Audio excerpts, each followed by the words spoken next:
Okay, friends, we're going to keep it cute. I apologize for the half of a setup. I'm kind of rushing to do this. But it is time to go over the reunion. Okay, the reunion came out at about 8 last night. I was a little late. I was watching YouTube videos and I realized it was like 8:09 and I was like, crap. So I ran to Netflix and I was like, let's get it started. So we start the reunion already with our final two couples. They made it to the ceremonies and so they were, starting out on the couches. And so we check in with Lydia and Milton. They let us know that they are still married, so love that for them. Um, Izzy, it was funny because Izzy was like, it felt like he was saying it through gritted teeth. He was like, "Oh, I'm so happy for you," because like we know, like Izzy is a super romantic, and he was very upset that his situation did not work out. Um, and then uh, Lydia and Milton's mom are really, really close now. And like the family has like fully taken her in. I think once they were able to probably get out of the realm of this is on television and they were able to see that like Lydia and Milton actually truly had love for each other, they probably were a little bit more like, okay, cool, I guess this isn't for show. I guess we can take you in because they were not, they're like, I feel like this is fake, da da da da. Like the family was not going, but they love her now, so that's all good. They say that Milton is still not the best, like cleaning wise, like with his chores or whatever, but like he's gotten better by putting his towel up. And Lydia is better than me because she even said that, like, I guess going into it, that she was like, I'm not gonna be cleaning up after you, I'm not gonna mother you. And then she was like, and here I am. Okay. Like, because those are the type of conversations you have before you get married, but like, they didn't have that time. And like, I don't know, I guess it's a kind of a thing of like, and Milton just loves that Lydia cleans up after him.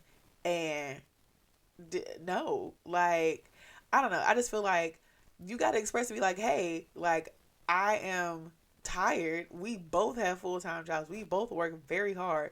Why am I the only person cleaning up? I can't do this. Like, you need to help me. I don't know. Like, yeah. But I'm single. What do I know? They let us know that it's been like a year and a half since the wedding ceremony episode. And so we kind of catch up on the last year or so of Milton and Lydia's life. So they actually had a second wedding ceremony in Puerto Rico.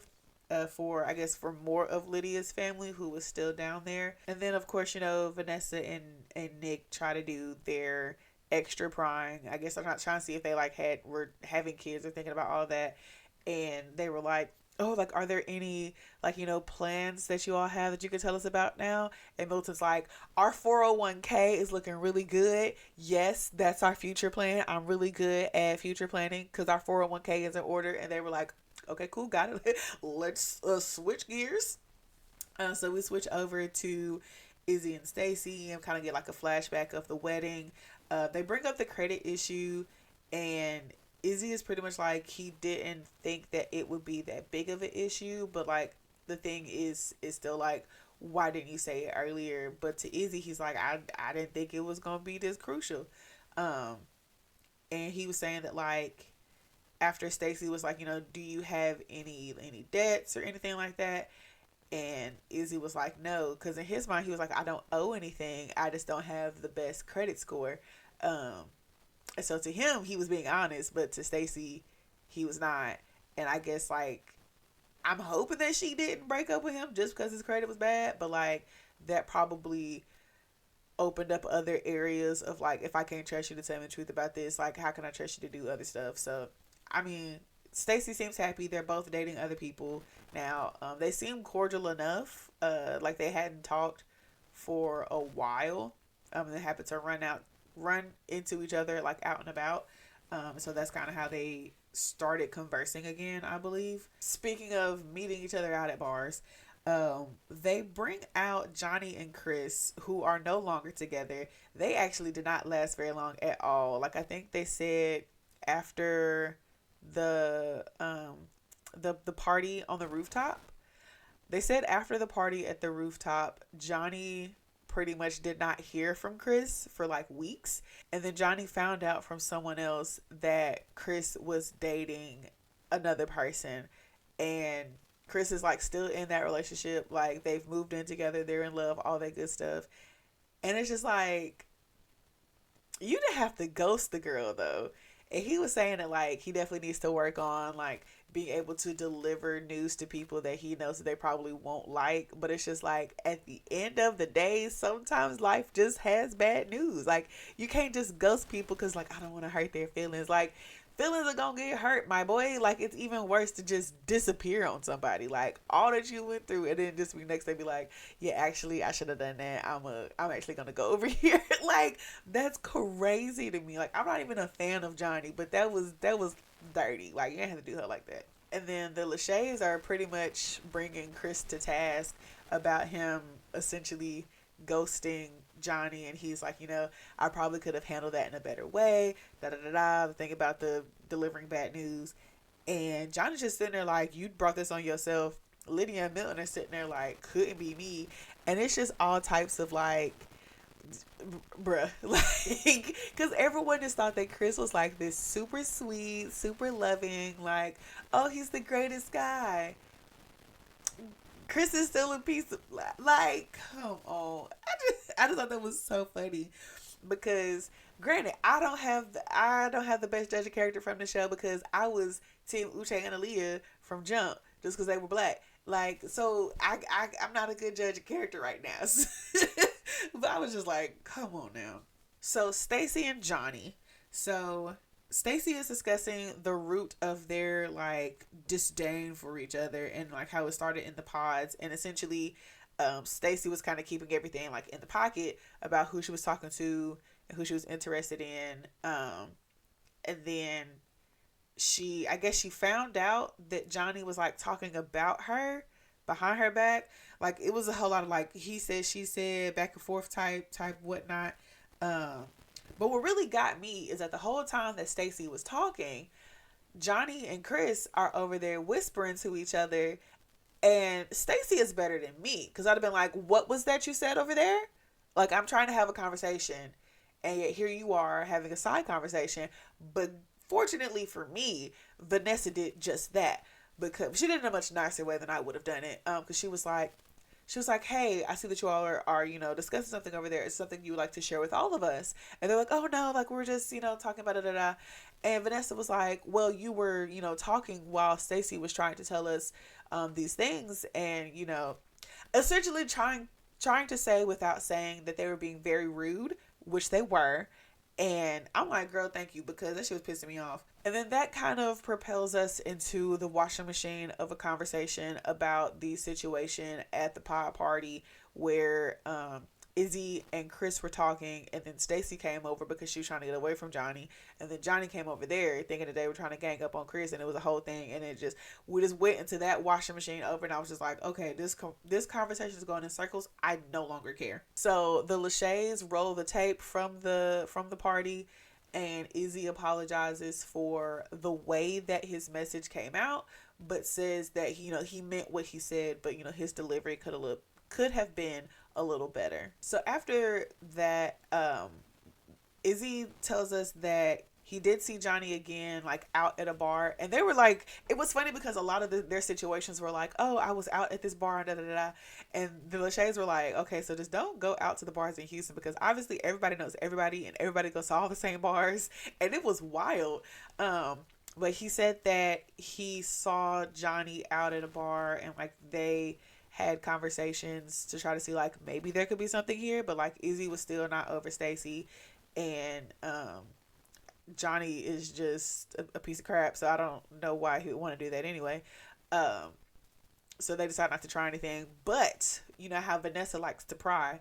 So with all of her picking and prodding, we eventually get that they did end up making out in Izzy's Jeep. But like they kept it at that, like they didn't have sex or anything. And I don't know, Vanessa was starting to irritate me because she just kept acting dumb, like, okay, so what exactly is hooking up? Okay, so what do you mean by, and it's like, girl, like they are obviously uncomfortable, like leave them alone. They said they kissed, they said that was it, leave them alone. Like she just kept pushing and pushing and trying to get them to say like more and more like juicier stuff to make the and it was just like, It was starting to irritate me, and I was just like, obviously they are uncomfortable. Like, leave them be. Even with hearing that, neither Chris nor Stacy feels a type of way because they like everybody was single at the time. Which Vanessa is still trying to drag it, and she's like, "Oh, so Stacy, like, did you know about this? Like, how did you feel when you heard about this?" And Stacey was like, I mean, he's single. He can do what he wants to do. I do find it weird that this is a person that he chose to make out with. But, like, I know that he's made out with other people. And I'm just like, Stacey, you can't just slide that in there. Like, you ain't just say that. Like, wait a minute. Like, because now now it sounds like Izzy was like, okay, so she broke my heart. So now I'm finna go back out here and be a hoe. Because that's what I heard when Stacey was like, this isn't the first person I've heard about him making out with. Like, Izzy, what have you been out here doing? Izzy and Stacy are both dating other people. Stacy is, like she said, she is in the pod, much more close to the chest. She's just like, oh, I am having conversations with someone. We're gonna leave it at that. I don't want to go into any more detail.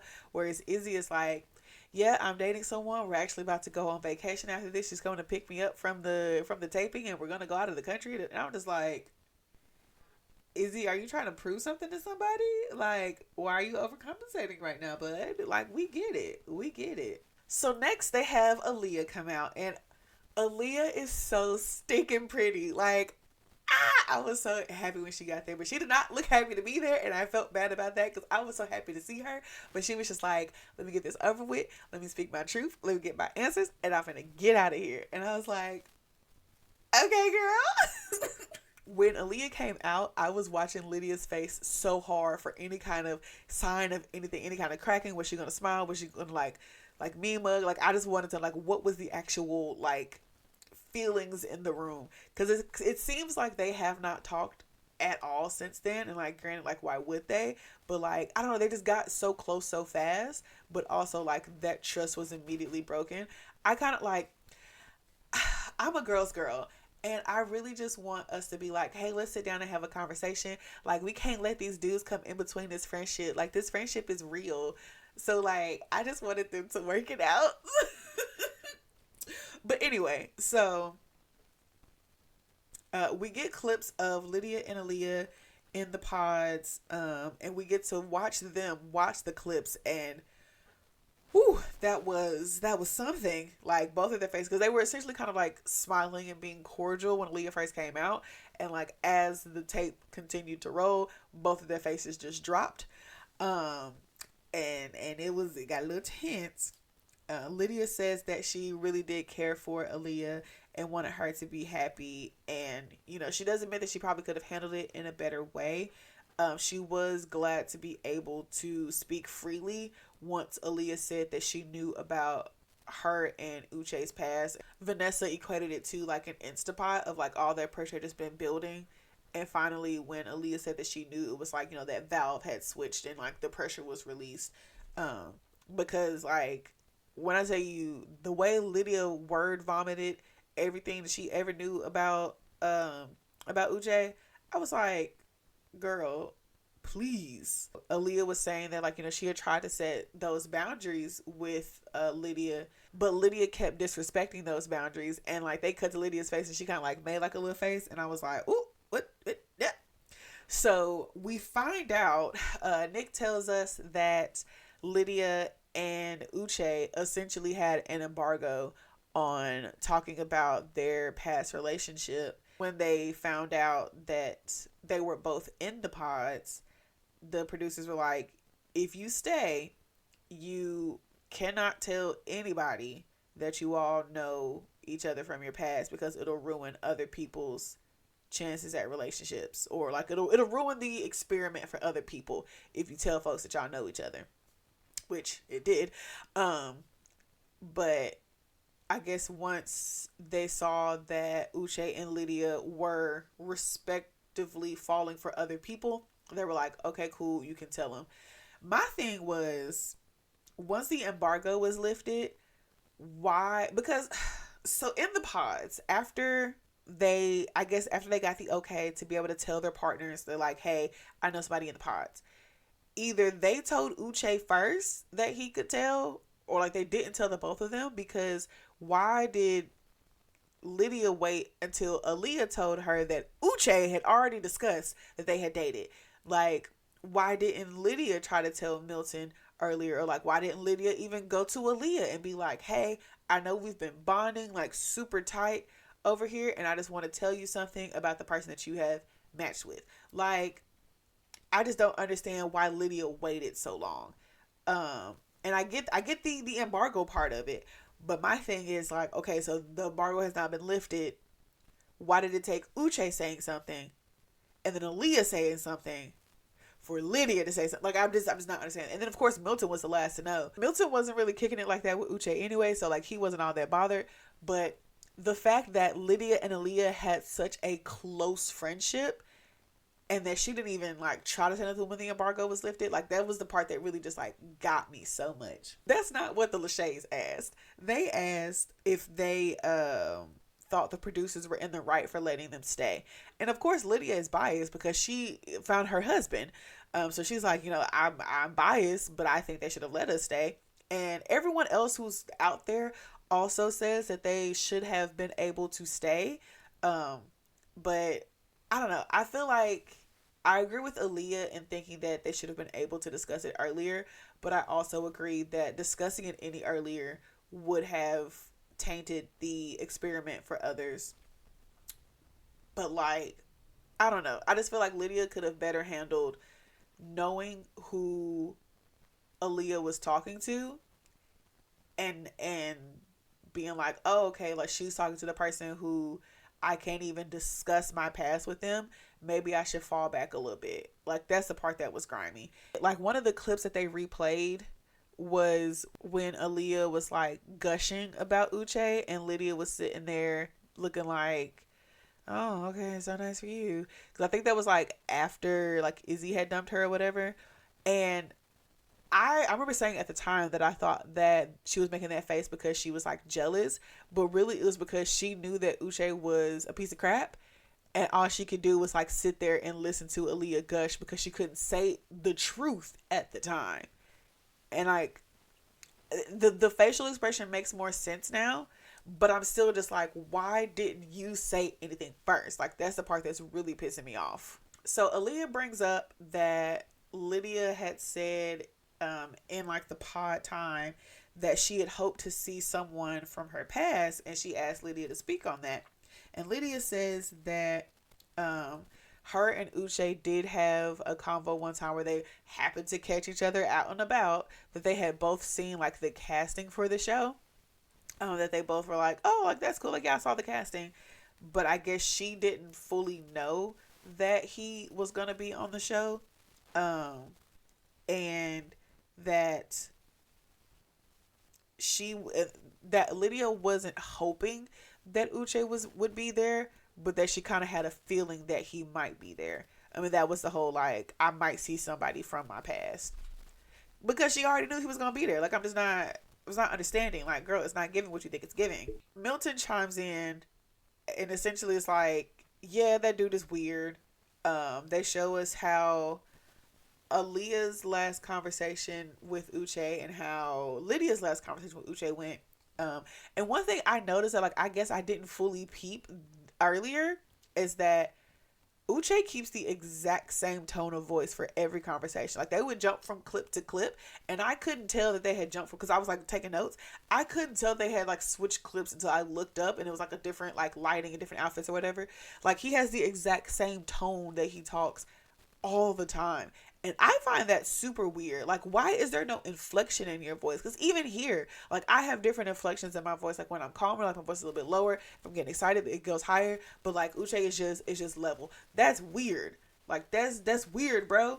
After the clips, Milton tells us that he and Lydia had like a safe word just in case, like, tensions got kind of high, because I guess they knew that there was a chance that Uche might be there.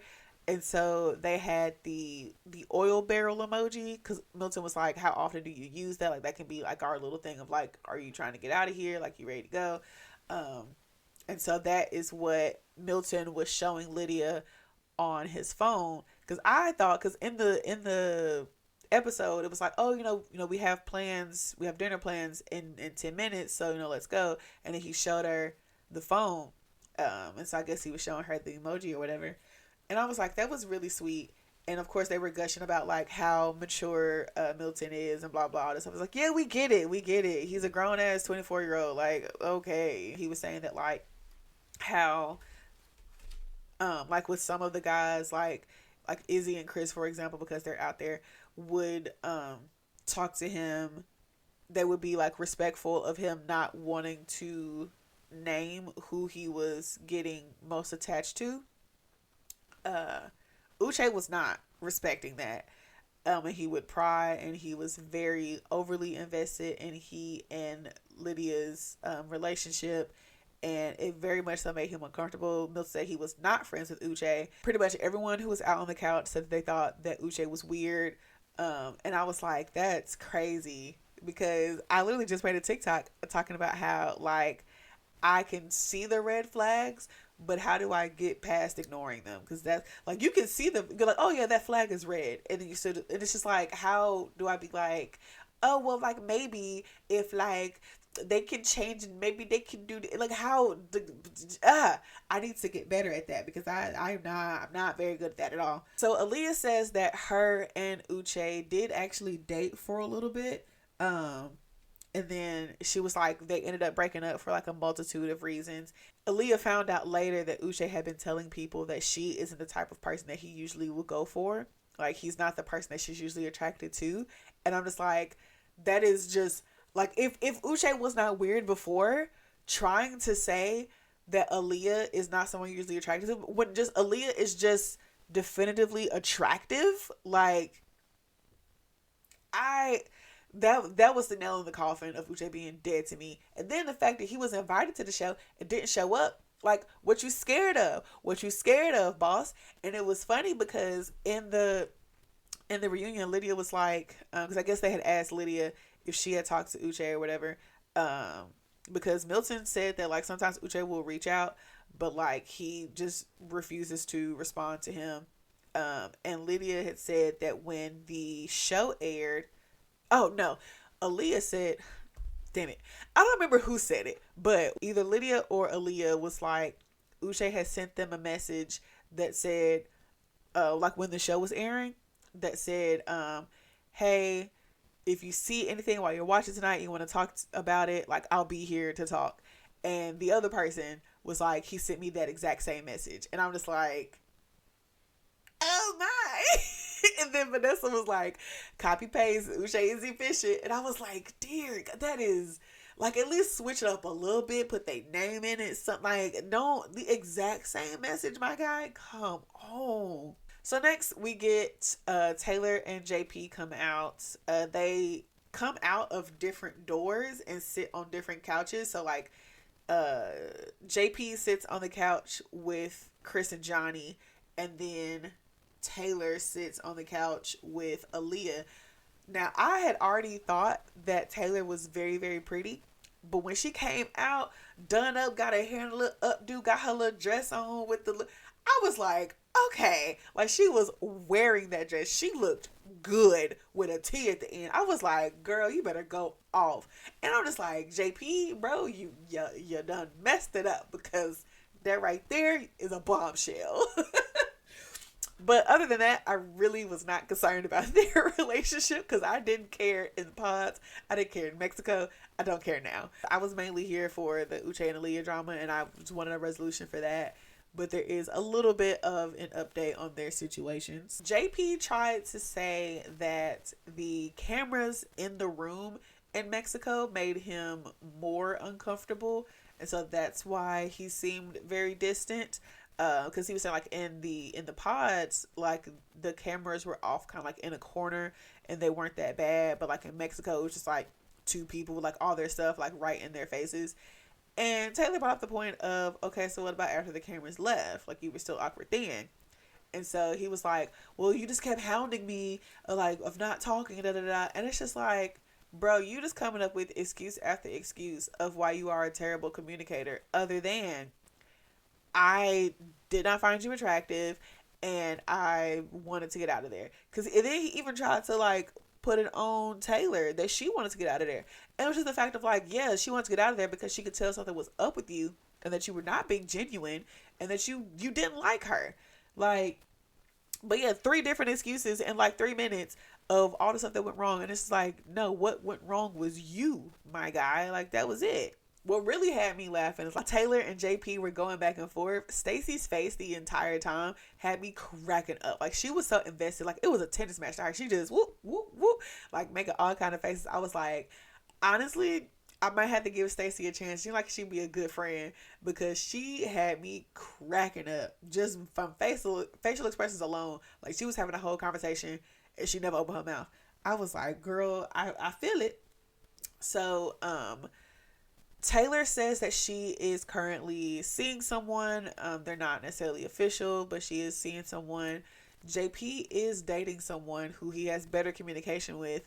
And I'm thinking like, yeah, because he's probably actually attracted to her. So my thing is like, what exactly about Taylor was it that you weren't attracted to? Because Vanessa asked JP if he had like dated anyone who looked like Taylor before. And he was like, yeah, sure. And my thing is just like, I really feel like, and it's superficial as it is because like Taylor is not big at all, but she's not skinny. And so I'm assuming that JP must usually go for skinny blonde girls. And that's probably exactly who he's dating right now. And the fact that Taylor just got a little bit of meat on her bones turn him off. And so we end with a like little like whiteboard game or whatever. It's real stupid. It's just something to pad the runtime.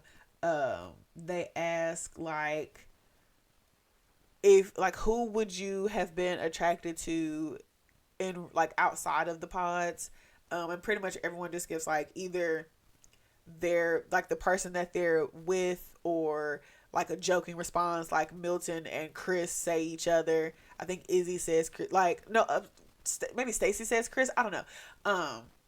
But like it was just real like pointless. Like what, why are we doing this? Oh, one of the questions that they asked on the whiteboard was, what does Miriam do for work? Which, why did Miriam have to catch a stray? Miriam ain't even here. Like, I get that maybe she talked about her job a lot. I don't feel like she talked about it a lot. I feel like the one time I saw her talk about her job was when Uche was like being petty and was like, do you even live in America? Or like or do you live in Houston?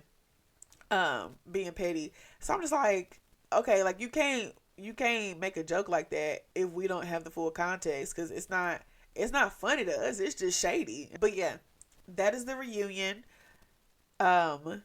Since Love is Blind is off right now, I guess I will wait until the next season of The Ultimatum, because I honestly don't watch a lot of reality TV. But again, Kenny JD was making this show seem so fun that I was just like, yeah, I gotta watch the next season for myself, because Kenny's just reactions were cracking me up so much. But The Ultimatum, I've watched every episode of that on my own. So hopefully they have another season of Queer Love, because that was interesting. All right, I'll catch y'all next time. Bye.